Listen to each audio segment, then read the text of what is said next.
So I'd very much like to invite now Honourable Larry Anthony, who's our C4C Director. Everybody knows Larry who's here, but I want to say that he was the former President of the National Party, a minister during the Howard era, and a very active voice within the National still. And Larry, as of yesterday, he is a recipient of the Order of Australia, so I want to comment on that. Congratulations, Larry. So I'd like Larry to come and probably introduce our special guest.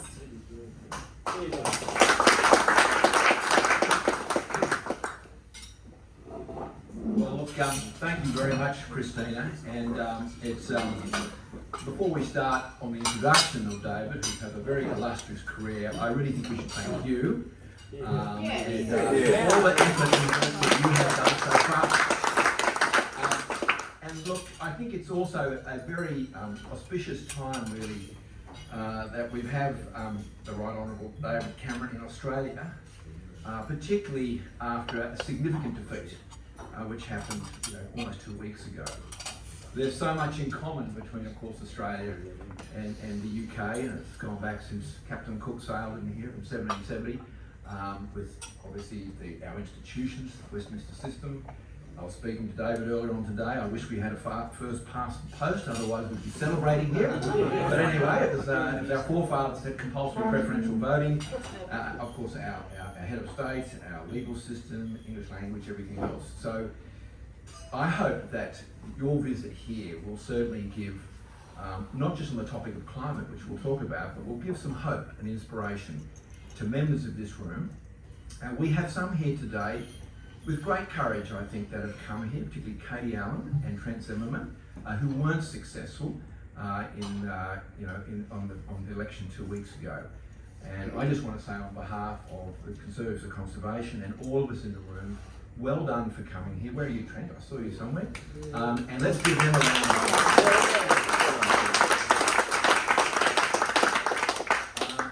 And of course, notwithstanding the fact that we're meant to be anti-women, the Liberal Party, we have 2 women that were got elected in the last campaign, and they're here. So we have Winnie Ware from Hughes, and we have Jacinta Andrew from the Northern Territory. And it will make a great contribution, both of you. So when we look out the window here, we see the Opera House here, we see the water, and David's a pretty active guy, First he came out, he's a bit like Tom Cruise. He sort of scaled the Opera House. He's been seen whining and dining across the eastern suburbs. He's been on the boat, and tomorrow he's going to wrestle the orangutan, and that'll happen about 10 o'clock. But what a wonderful place to have our conference here, in this really unique setting. And of course, that's what we're on about, is not just sensible, pragmatic, centre-right climate policies, but also preservation of the environment, for which David had done a huge amount when he got into power. So turning back his history, so he went to some pretty also-ran institutions. I think one's called Eton, Oxford, and of course after excelling there, studying philosophy, politics and economics, so I suppose that's a pathway to public office.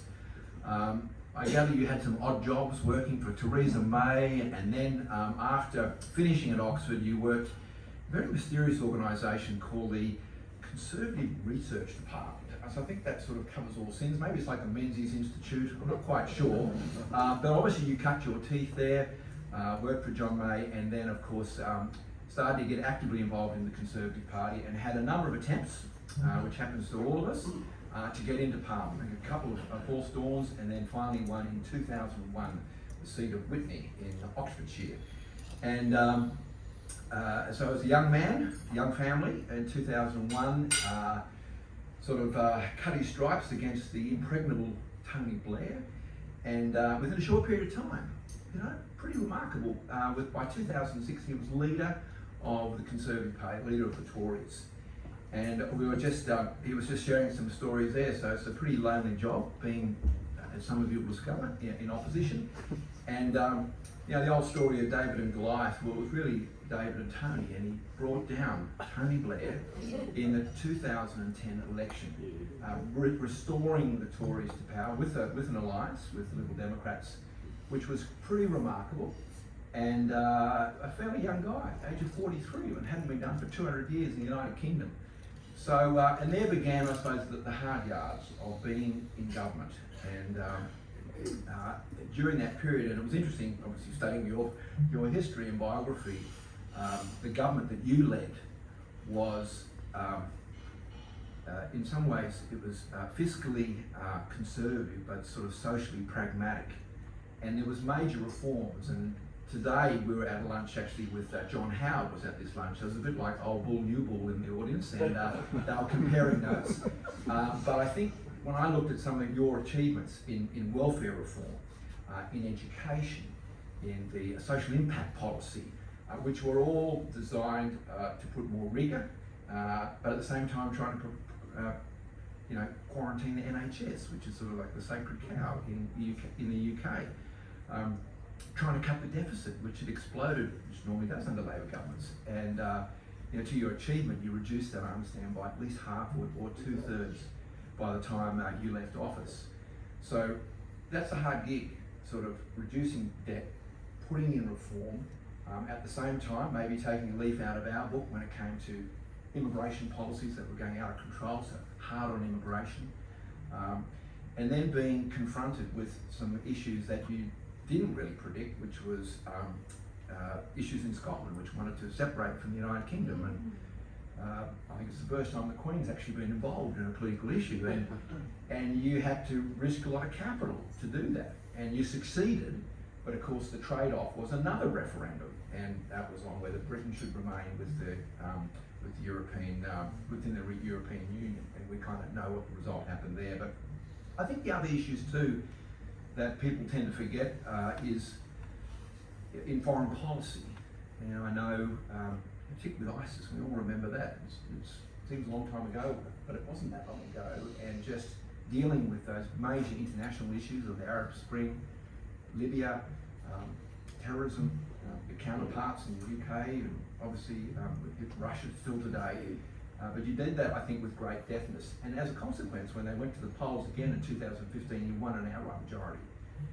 And again, that's no easy task in the Westminster system, and you did it with a significant majority. And of course, then we had Brexit, and you had a position. You argued on that position, and obviously the public, not by a huge amount, but voted 52% to separate from the union. And I think it was a pretty gutsy decision where others might try to stay in there, defend it.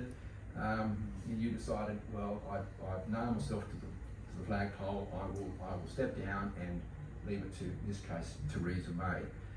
So you had a really significant career in British public life. I know you have a very strong commitment to young people and to youth and to causes. I know right now that, as you told us, with Alzheimer's, that you're a sort of ambassador, other programs that you're wanting to give back. And I think it's just tremendous that you've made the effort to come here, because I know in the area of environment, and we had the privilege, as Christina mentioned, some of us going to COP26. It was a bit like an awakening in one sense, because it was kind of, well, this is kind of the future. And considering the Industrial Revolution started in the United Kingdom, and being able to not only just cut emissions, but drive wind power, which is 14%, obviously the rapid expansion of solar, all these compact policies that happen under a conservative government, which often does happen. Not to mention other social policies like same-sex marriage, all these issues which actually happen under conservative governments, and have actually happened here too under a conservative government.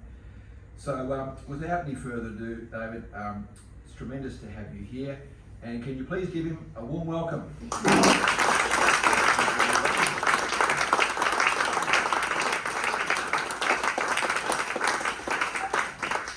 Thank you very much for that lovely introduction, and thank you for having me. It's absolutely wonderful to be here. You know, as a British politician and leader of the opposition and Prime Minister, just how warm the relationship is between Britain and Australia. And one of the reasons I was particularly keen to come was I was reminded about it at lunchtime, because I remember when you're in opposition, it's a bit lonely. Suddenly all those great international invitations to G8s and G20s and Commonwealth conferences, they all rather dry up.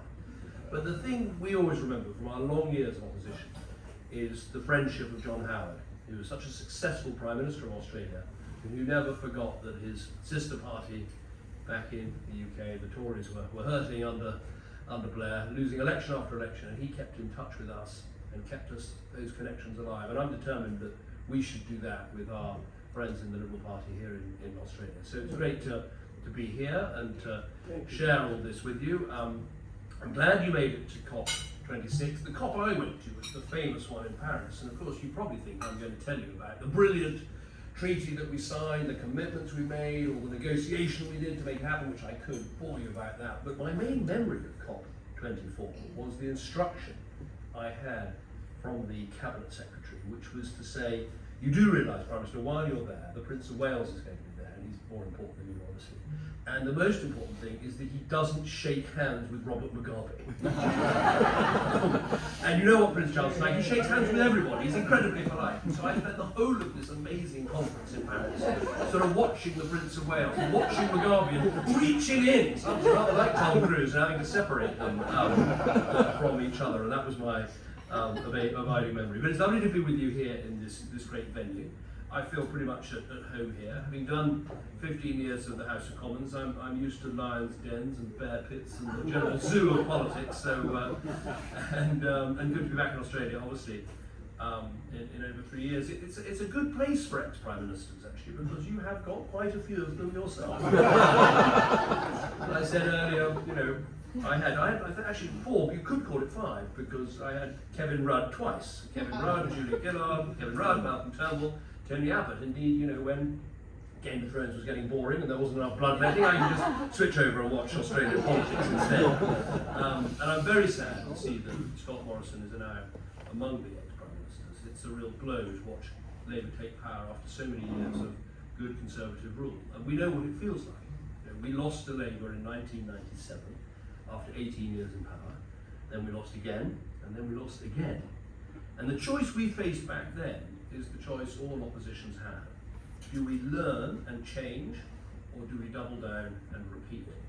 And when I became party leader in 2005, I was determined that we were going to learn and we were going to change. We learned that we were failing because we didn't have answers to all of the problems of the 21st century. And one of the biggest changes we made was to put the environment and climate change at the centre of our Conservative agenda. Now, the issue I know has been extremely hard, almost poisonous for our Australian sister party. It has cost you leaders and caused all sorts of difficulties. And I want to say up front, I don't have all the answers. There's nothing worse than some whinging pom coming to tell you how to order your affairs. And I know how much harder it is for you, because you know, our coal industry was ending. Yours has been booming. Our neighbours like Denmark and Holland were blazing a trail in terms of the environment and climate change, and yours haven't been. And the European Union, for all its aggravations, it did help us sort of join hands on this issue with neighbouring countries and take some of the important and difficult steps together. And obviously you don't have anything like that. So when you ask me to tell you about the UK Conservative experience, I do so with a caveat. We cannot directly compare, but I think we can share. We share many of the same challenges, and I think we do share some of the same solutions. And today I want to set out some of the practical things that I think worked for us.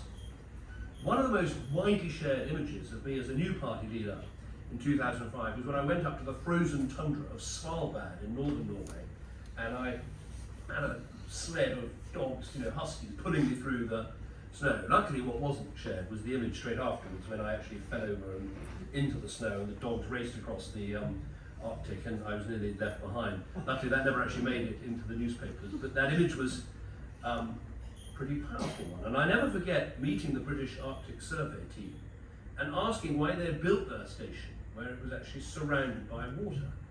And they said, well, the water wasn't there a year ago. It was a profound moment for me, proof again of how quickly our world was warming and that what we needed to do was to help address that. So yes, that trip to Norway was a gesture, but it signified something serious. I wanted to lead a genuinely green government, and I believe we fulfilled that. Between 1990 and 2018, greenhouse gas emissions were nearly halved in the UK, far outpacing the more vocal countries like Denmark or Holland or Sweden. Our emissions fell to their lowest level since, get this, not 1984, but 1894. Every year that I was PM, those gases dropped by over 2%, compared with well under 2% under Labour. The UK became the largest offshore wind market in the world, providing a third of our global capacity. There was just 0.0003 gigawatts of solar power when I became Prime Minister. By 2020, that was 13 gigawatts and rising. Indeed, 99% of the solar panels installed in the UK when I left office were installed while I was in power. I like that statistic. At my final year in Downing Street, renewable sources were generating more electricity than coal plants. All this happened at the same time as rapid economic growth and deficit reduction. So the question is, how did we get there? What were the key lessons? Well, I think there were 7 things. I'm calling them my 7 C's, if you like. The first is that we demonstrated that the green agenda was 100% conservative. We drew on the teachings of Edmund Burke, who said that what matters is what you conserve, what you pass on to your children. We drew on the legacy of Margaret Thatcher, who bravely sounded the alarm about climate change back in the 1980s. We drew on our core values, protecting heritage, delivering the responsibilities of government, respecting scientific evidence.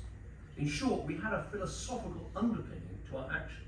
Change to conserve, changing our party so we could help conserve our planet. That's what got us buy-in from voters, supporters and parliamentarians. The second thing we did was we did embrace, where we could, consensus. When I was opposition leader, the Labour government were proposing a climate change bill. I didn't wedge them. I didn't say, let's take the side of business and oppose the government. I supported the bill and helped Britain become the first major economy to pass a climate change act. Because if you endlessly question your opponent's approach, even when they're doing the right thing, it makes it even harder to convince people of your bona fides, of your good intentions. And we improved their legislation. We increased the target of reducing emissions from 60% to 80%. And then obviously Theresa May, my successor, went further with her 0% target. In power, we made sure we tackled the issue in a distinctly conservative way. And that's the third C, using capitalism to protect our planet. The left's approach tends to be about hair shirts and diktats. The centre-right's way should be about using prices and markets, encouraging personal and corporate responsibility, incentivising and nudging people towards better outcomes. Conservative means had worked well in delivering prosperity in our economy. Decentralisation, choice, competition, transparency, encouraging entrepreneurship. We knew that these things could deliver vast improvements for our environment as well. Now, sometimes that might require subsidies and tax breaks at first, but eventually these should taper to 0. And that's how we made so much progress on things like solar and wind. Subsidies at the start, some government backing, stimulating the market, yes, opening the world's first green investment bank, which financed £12 billion worth of projects in its first 5 years. And then we did another conservative thing. We actually sold the Green Investment Bank to Australia's Macquarie. Where it is thriving. We should set up another one now. Critics said offshore wind would be ruinously expensive. Instead, costs tumbled from £140 to £40 per megawatt hour, cheaper now than coal, gas, nuclear, solar, and even cheaper than onshore wind. As solar subsidies were cut, capacity continued to increase. And that's how we drove down emissions. Not through deindustrialisation, not through government spending, but because we mobilised markets and saw the mass deployment of new technologies. And that was a big distinction between our approach and that of the left. Now the fourth C is the fact that we campaigned on the environment. Not just climate, in fact, not even especially climate. Our voters care about clean streets, well-kept parks and public spaces, nature, biodiversity, clean air. For our local elections, we actually used the slogan, Vote Blue, Go Green. We led teams clearing up public spaces and run-down neighbourhoods. And that mattered because if you want to lead your party on this issue, you need your supporters and your campaigners to see that you're serious, to buy in and to join you. So we tied climate to everyday, quality of life, doorstep issues that many of our campaigners cared about most. So we demonstrated that for us, this was from the street corner to the stratosphere. It wasn't just climate. 5, we put ourselves at the cutting edge of technology. We spread our bets to include onshore wind, offshore wind, biomass, carbon capture and storage, district heating systems, renewable heating systems, and of course electric vehicles, much of it supported by the Green Investment Bank. Britain became a global green tech hub and Europe's largest electric car producer. Now look, not everything worked. Some things we screwed up. Carbon capture and storage seemed to be too far off, so we dropped it. Our subsidised installation and home improvement programme, we had a great thing called the Green Deal, completely too bureaucratic, total failure, we had to completely replace it. Onshore wind threw up massive planning and other political challenges, so we amended it and put more emphasis on offshore wind. These schemes show that it really isn't easy, but they also show that you have to be prepared to fail, not trying to pick all the winners, but letting the most successful schemes rise to the top. And I think that will be crucial in coming years, with green tech playing an increasing role in future jobs and future investment. And Conservatives should be at the forefront of this in a conservative way. 6th, we kept on championing the cause. I personally had to drive the agenda, both publicly and from inside the government when I became Prime Minister. And nowhere was that more successful than on the global stage. I talked to you about the Paris Climate Agreement in 2015. We did play a key role in getting that global agreement to keep emissions at least 2 degrees below pre-industrial levels. And the international picture, I think, matters to Conservatives, because we are at heart globalists. We know that our peace and our prosperity won't be delivered by isolationism. And nowhere is that more apparent and important than global warming. The UK produces only 1.2% of the world's total greenhouse gas emissions. Net zero in our own country means nothing unless we get other countries to join us. And so leadership is essential. The 7th and final C is catching up. Frankly, we were behind Labour and the Liberal Democrats on this issue, but we did catch up in opposition and then in government. Green issues did not drive voters away from the Conservatives. More to the point, we took difficult decisions on green issues and on climate in government. They worked, and we got re-elected. We proved that you can change on green issues, you can lead on green issues, you can govern and deliver on green promises, and you can go on and win an election. I absolutely accept that it is difficult. In many ways, it can be a minefield. You've got coal-dominated constituencies, you've got other key industries that you care deeply about, you've got to protect consumers. Energy security is going to be a vital economic challenge in our age, just as climate is as well. But long term, I really believe there is no alternative to Conservatives acting, campaigning and delivering on this issue. And so it's better to start now. You may not win quickly on it. Look at us, the UK Conservatives, probably still today, probably less trusted on the environment than the other parties.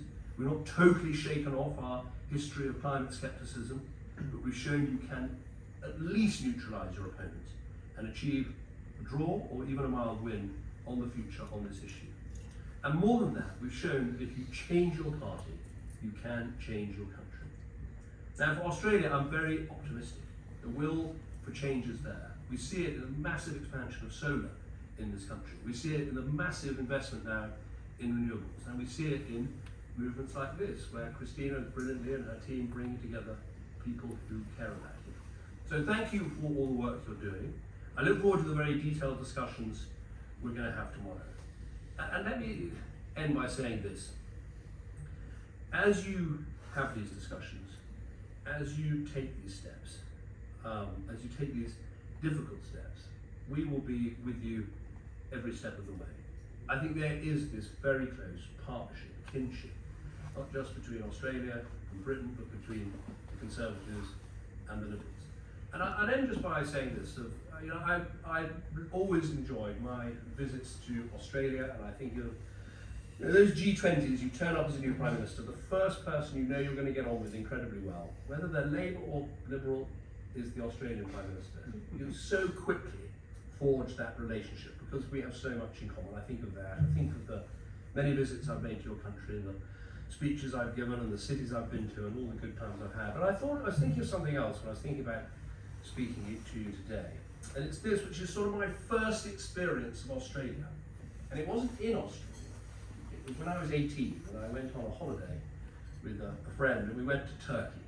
And we thought, as keen students of history, we'd go and see those beaches at Gallipoli. And we went there. And obviously when you're there are so many more 18-year-olds from Australia and from New Zealand. And there's a lot of, obviously you're 18, there's a lot of beer drinking, there's quite a lot of banter about rugby and cricket and all the other sports you were beating us in the 80s. We're getting a bit better.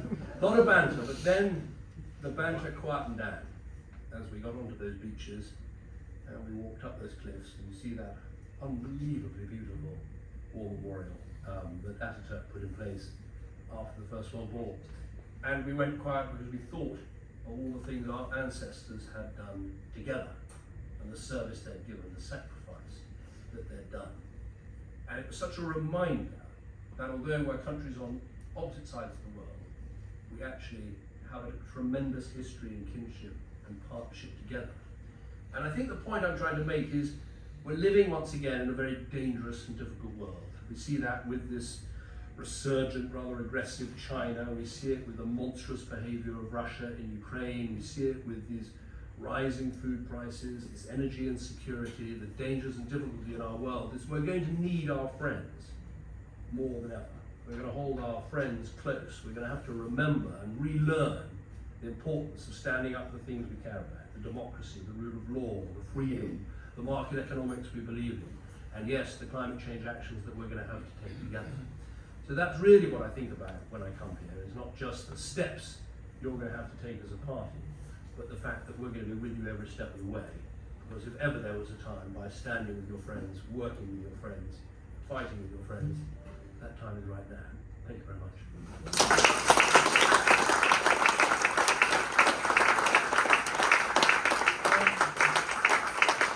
Very happy to take any questions or points or that or anything else. Who wants to kick us off? David, Sir. when you were pushing a stronger, greener agenda, can you give us a little bit of insight into the others on the right of your party that were sort of pushing back against you? Yeah, I mean, it was difficult because, of course, in 2005, business was much more equivocal about the green agenda. Now, I think you don't have that problem so much because so much of business actually wants a path to net zero. They want to know what the policy is going to be. They want a consistent approach so they can work out how to invest. So back in 2005, you had much more equivocation from business, and you did have, some people in the Conservative Party who thought either this wasn't an important issue, so why prioritise it, or some people who were on the sort of climate skeptic wing who thought that the whole thing was phony and wrong. And some people who saw it as an unconservative agenda because it was going to involve regulation and taxation and everything else. And I think the reason why we managed to prevail is actually those 7 C's. We said, no, this is important. People do care about this, I care about this, and we're going to campaign on it, we're going to have a consistent platform on it, we're going to link it to the other green issues, we're going to demonstrate this is a conservative issue. And actually what we found was there was more latent support out there amongst Conservatives, amongst our sort of grassroots actually. What was quite pleasing was a lot of people came forward and said, well, I do care about this issue and I'm glad you're talking about it. But it did require leadership, and it required facing down some people who thought it wasn't important. And I think the things we did showed that it could be both successful and popular. And I think it's easier now. I obviously wasn't here when you had those unbelievable bushfires, but watching on the television from back at home, and you see, smoke so dark that the sky gets black, the air quality is so bad that people are sort of crowding onto beaches to try and get some fresh air and some and a ring of fire around, close to this great city. And, we've had definite climatic events in terms of floods and extraordinary weather events, but pretty of a mild nature because of where our country is. And so I don't believe this is now a second order issue anymore. I think you'll find that people, and you did have we were talking about this at dinner, a sensible policy platform. But I think so often in politics, you have to remember that People want to know what your motives are, what your values are, what your vision is, rather than just the list of policies. And I think Conservatives so often, we're like the man under the car bonnet. We're so busy doing the wiring and mending the car that we actually forget that the more important thing is to stand back from the car and say, this is a great car, let me tell you where we're going to take it. And I think with climate we can sometimes get that wrong. We need people to see this matters to us, and then they'll come with us. So, Yeah, tomorrow Peter Dutton has got his first, or got a shadow cabinet meeting. If you were actually in his position, addressing your party room after a loss like we had, what advice would you be giving the party room? it's really difficult, as I say, we lost badly in 1997, a real wipeout, and then, we fought the election in 2001, and we didn't do any better. We made no progress in 4 years, despite having a very talented leader in William Hague, and then we lost again in 2005. So we really felt we were getting a shellacking every single time. And I think the first thing when you lose is, of course, there is this sort of temptation to sort of not really listen to what's happened. The people have spoken, the bastards. There's a slight sense of that. You've got to, I think first is you have to show some humility. You've lost an election.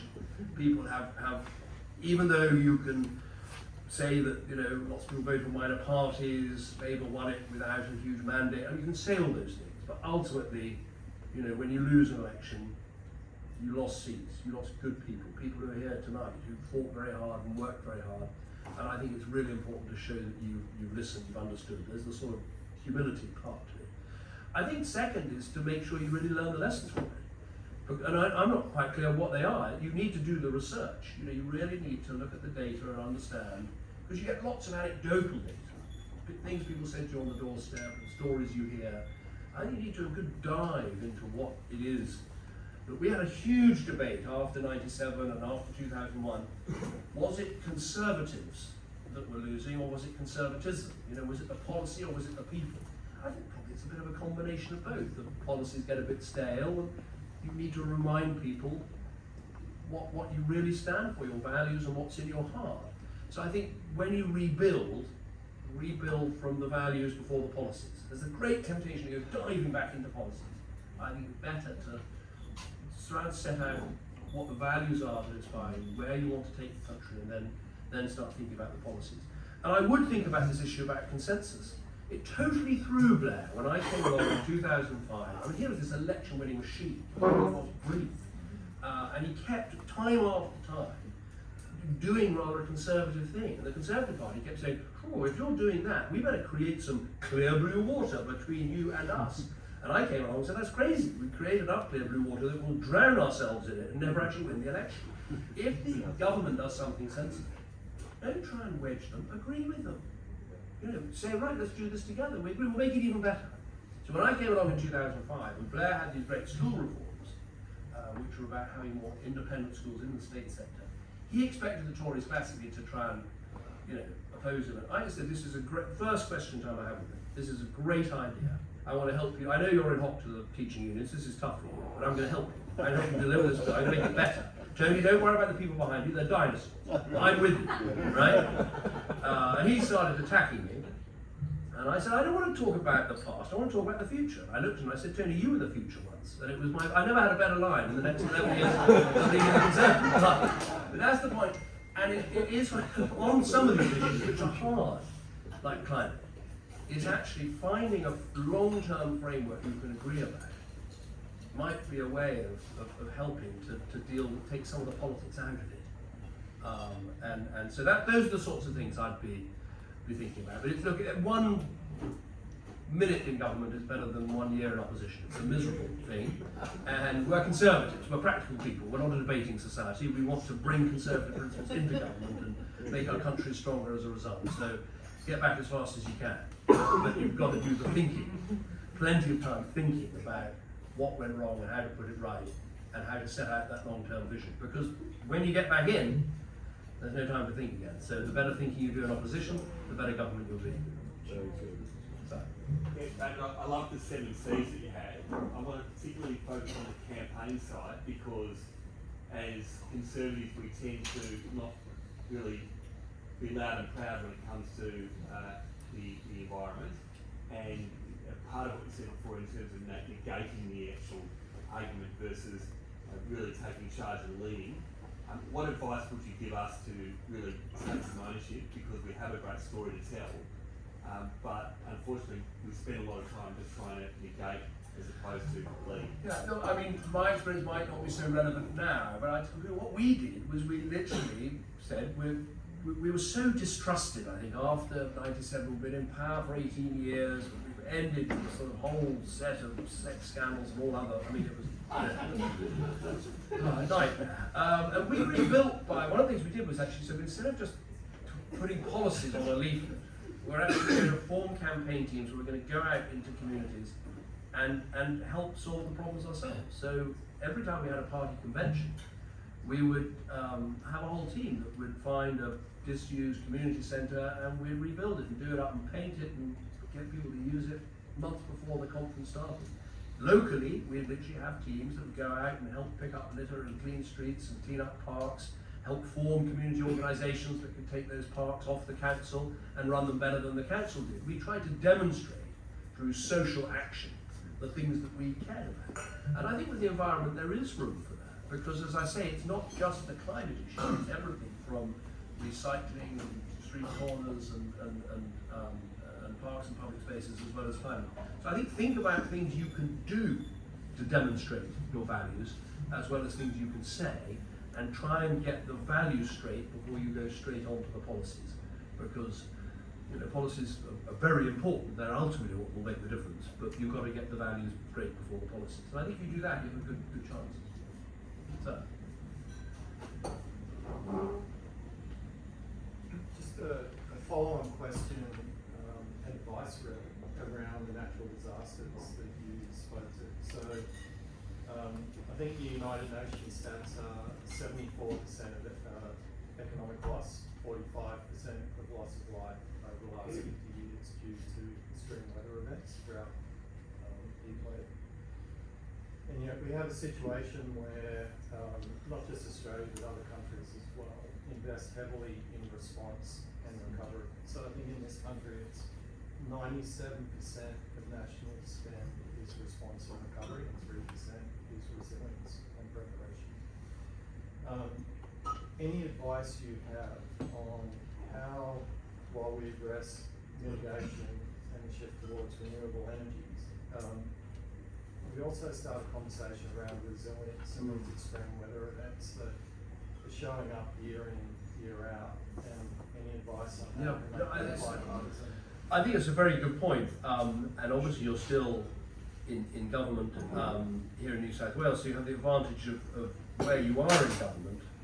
Some of those mitigation and resilience schemes, whether it's with floods or fires or other things, that can demonstrate your intent, and I think it's important. I'll answer though with another point, which I think is going to be increasingly important, which is less about national resilience, but more about international resilience. One of the things I was very proud of as Prime Minister is we got to 0.7% of GDP in overseas aid and development. And Boris, in my view, foolishly has cut that and has abolished the aid department and just put it into the Foreign Office. So we no longer have this sort of world-leading expertise and sort of go-to centre in terms of what we had with our aid department.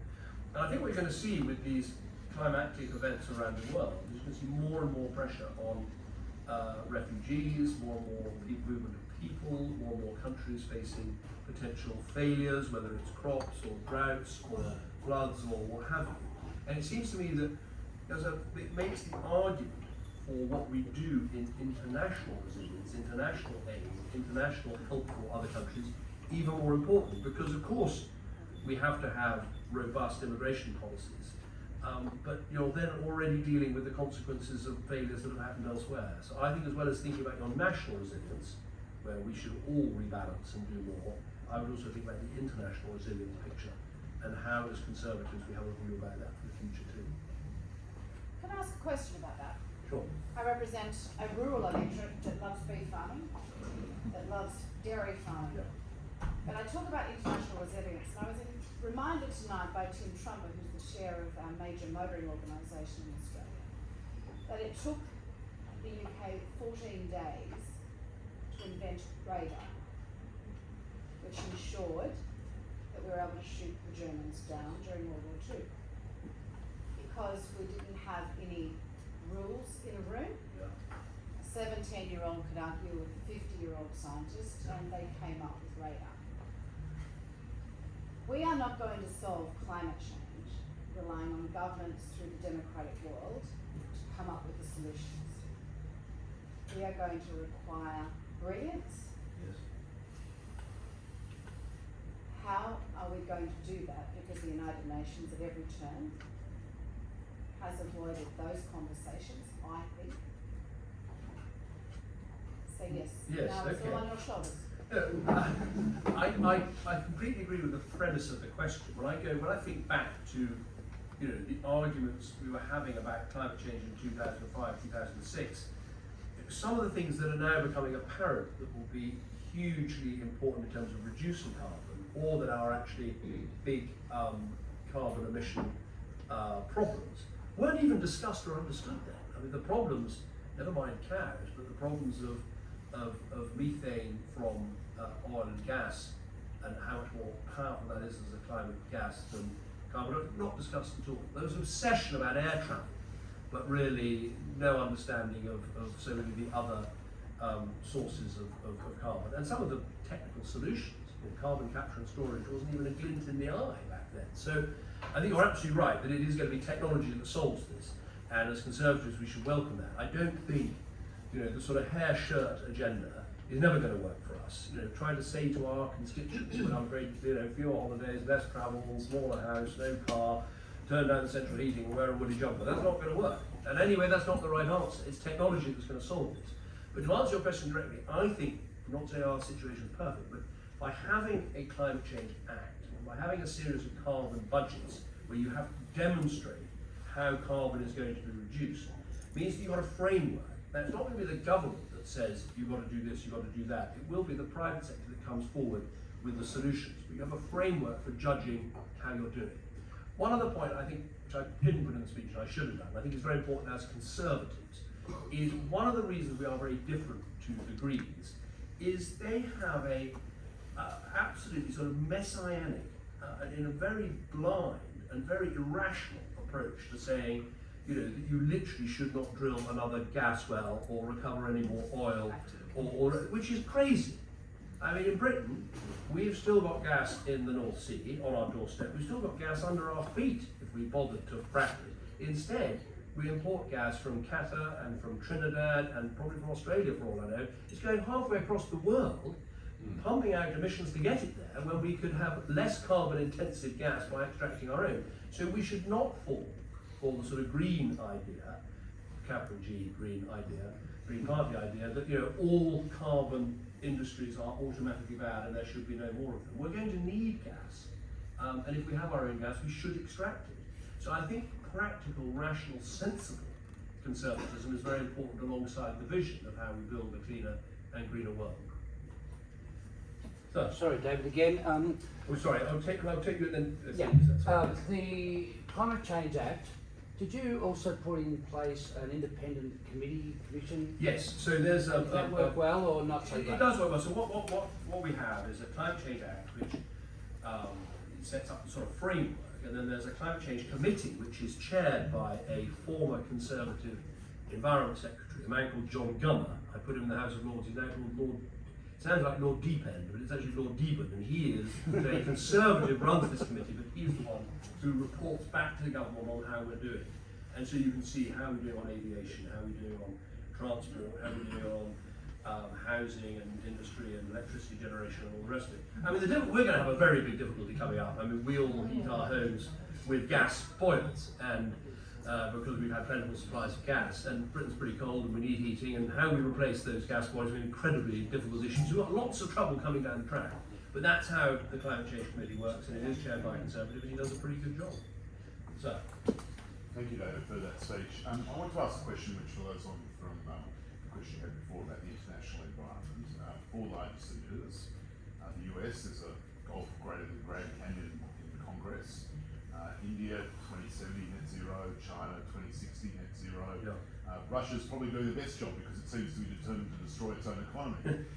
Why should we have any optimism about the three largest emitters? It's a very good question. I mean, I think I would say I have optimism because if you take a 30-year view, I mean, the weakness of Kyoto is the Chinese and the Indians and developing countries weren't involved at all. And there was no legal framework. So we've come a long way.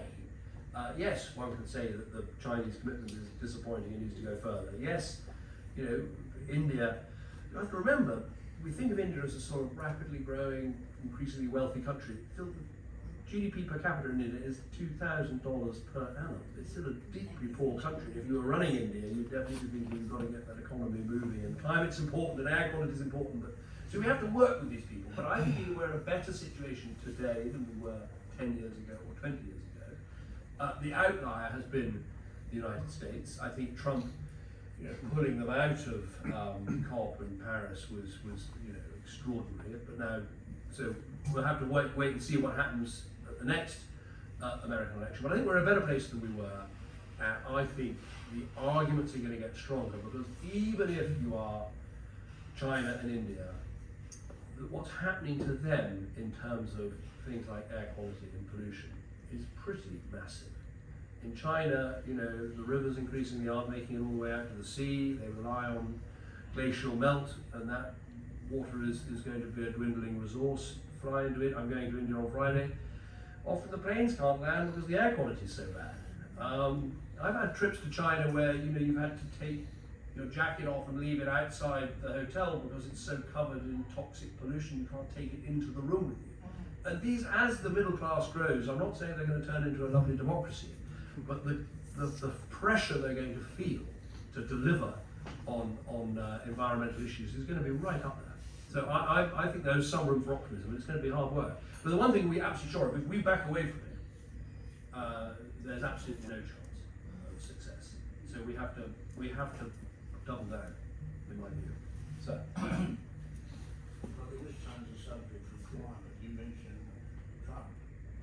How can America ensure its future as a democracy? And to do so, how should they deal with Trump in the present situation? Look, I think it is really, it's quite frightening, and I think it's worrying for all of us, because I'm a huge fan of American democracy. I love going to America.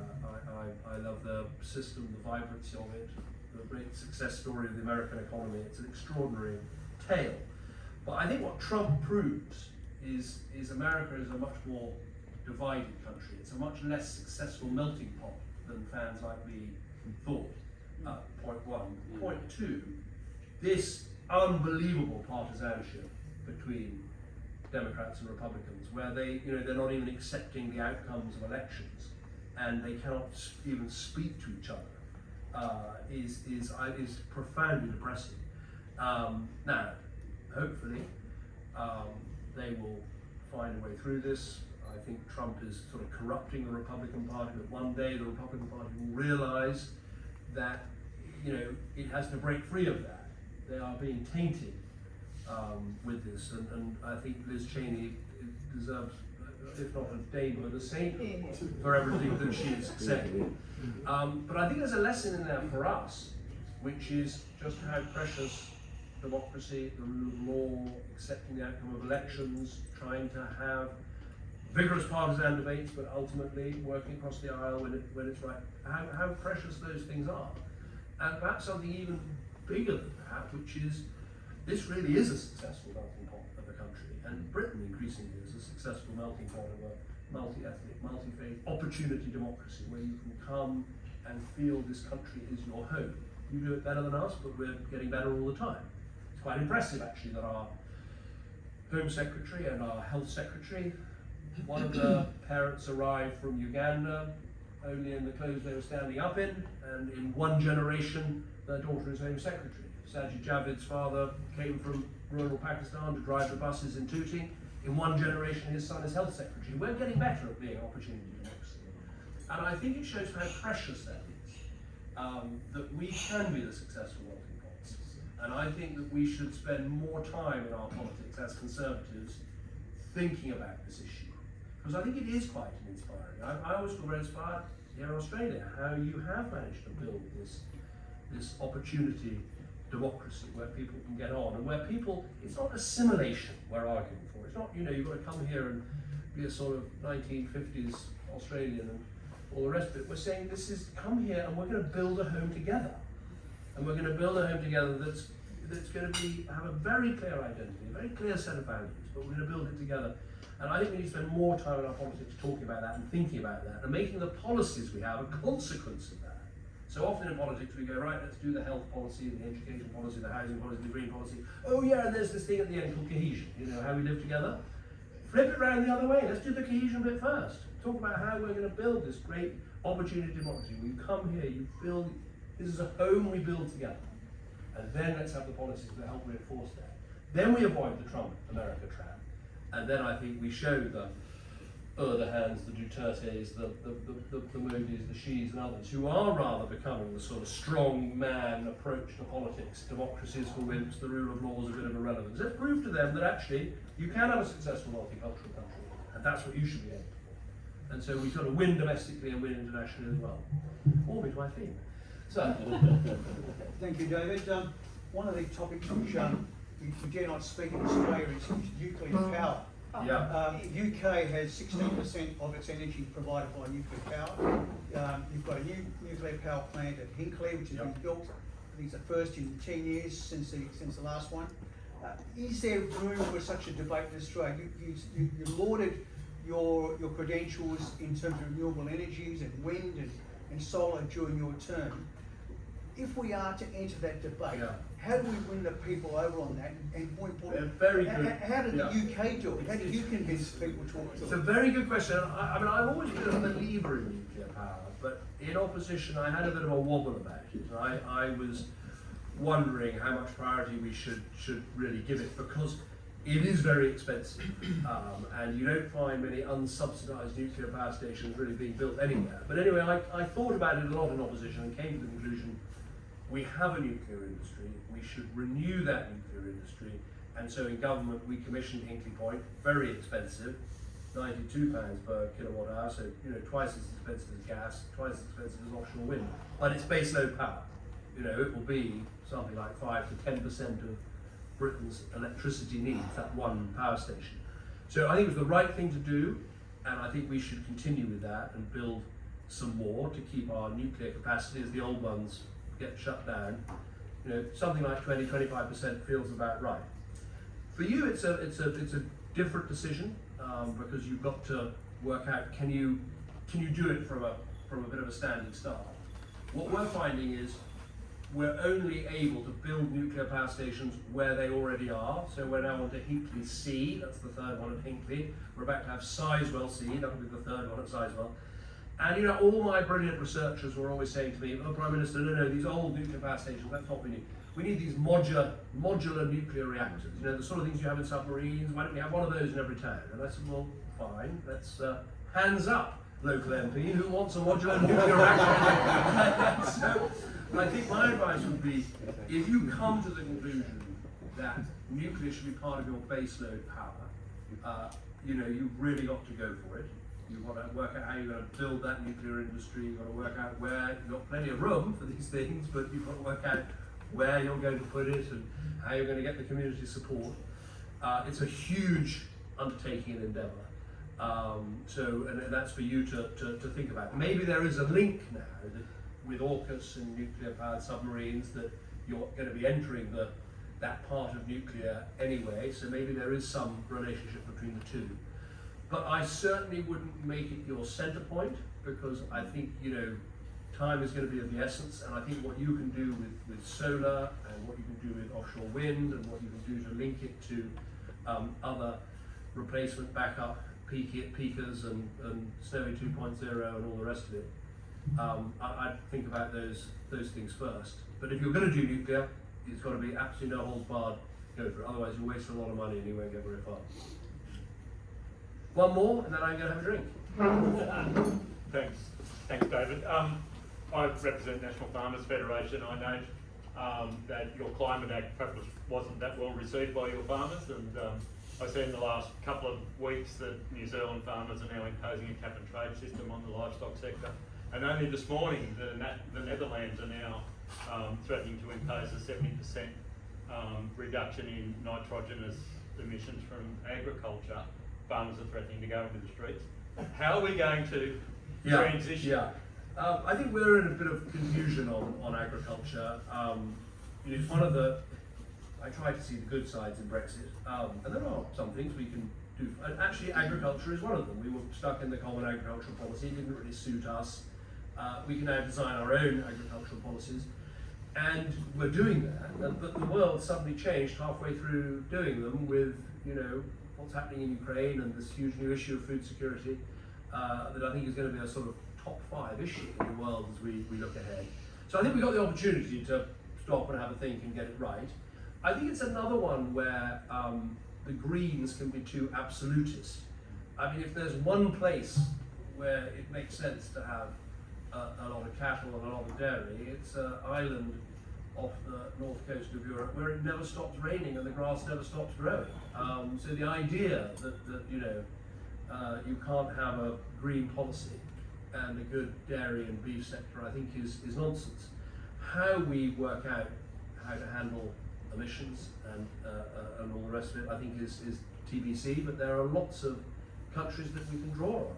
Germany does amazing, I know they're in the naughty step for buying all the Russian gas, and quite rightly too, but they have over the years actually captured a lot of carbon emissions from agriculture and used that, cleaned it and used it for gas. So there's a lot of people we can learn from. I'm quite convinced that agriculture has got a bigger and bigger role to play in how we deal with carbon emissions. And again, something that back in 2005, when I started on this journey, wasn't talked about or even understood. So I'm sure we can come up with some answers that will have our farmers happy and which will reflect the unique circumstances of the UK. There's one more person who had a question at the bar. Yeah, thanks Warwick. Want to ask you a I question? work with Warwick National Farmers. My question, David, is you spoke a lot about values in the reference there before.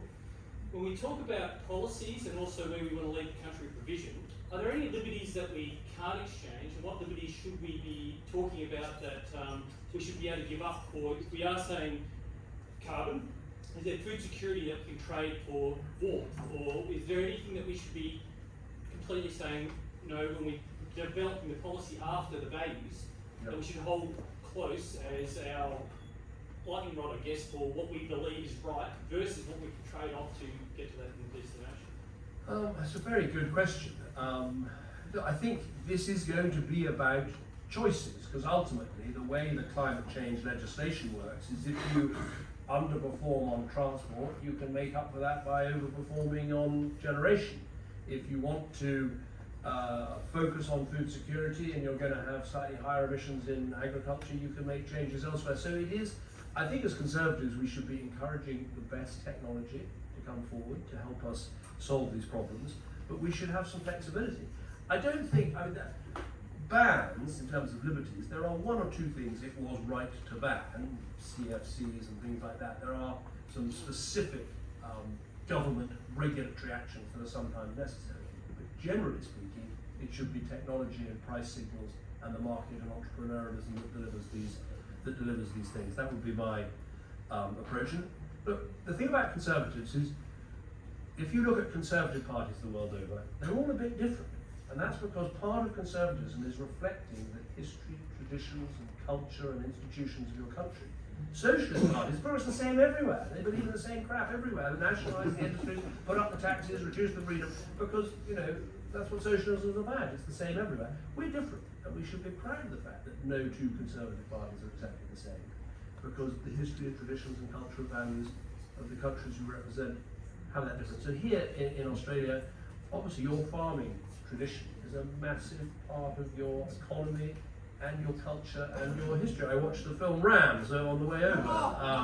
What a great movie, that really is an absolute cracker. And I think that's very important to understand that. The thing I'm finding though is back in 2005, farmers weren't particularly enthusiastic about this subject, didn't think it was particularly important. I'm finding increasingly that farmers are seeing the subtle, in my country, quite subtle changes in climate and loss of biodiversity. And they're now they may disagree with some of the policies, but they care deeply about this issue and are very concerned about this issue. And I'm sure that's the case here in Australia with everything that's happened with droughts and no floods and obviously the bushfires and everything else, that handled properly, our rural interests should be great allies for Conservative parties as we try and get these policies right. Can I thank you all very much for doing this?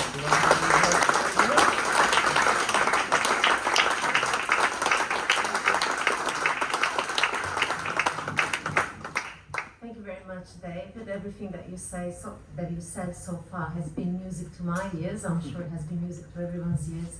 But it's not me thanking you today just for this, to give you a break from me. I'm going to invite Senator Dean Smith to come and do a vote of thanks.